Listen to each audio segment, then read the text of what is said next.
Aujourd'hui, Consomac vous informe sur l'action de groupe. L'action de groupe existe en France depuis 2014. Depuis cette date, elle a été étendue à plusieurs domaines. Dans celui de la consommation, elle permet à un groupe de consommateurs d'agir collectivement en justice à l'encontre d'un professionnel.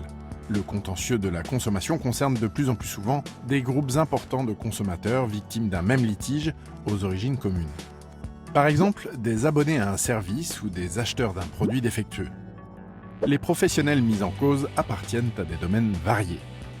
Ce type d'action judiciaire répond à des critères bien précis définis dans le Code de la consommation.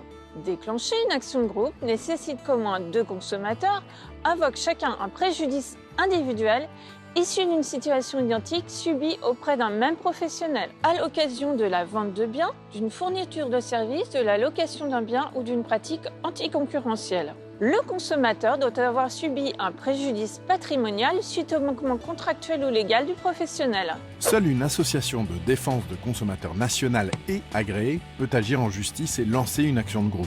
L'association examine alors les cas individuels qui vont lui permettre de soutenir son action. Les procédures d'action de groupe nécessitent du temps et se déroulent en plusieurs phases. Les phases judiciaires.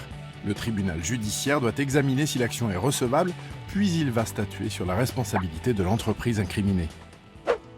Si cette étape est passée avec succès, la phase d'indemnisation va pouvoir s'ouvrir. D'autres consommateurs placés dans une situation similaire vont pouvoir adhérer au groupe durant la durée fixée par le juge pour obtenir réparation. Attention, la procédure d'action de groupe est longue et complexe.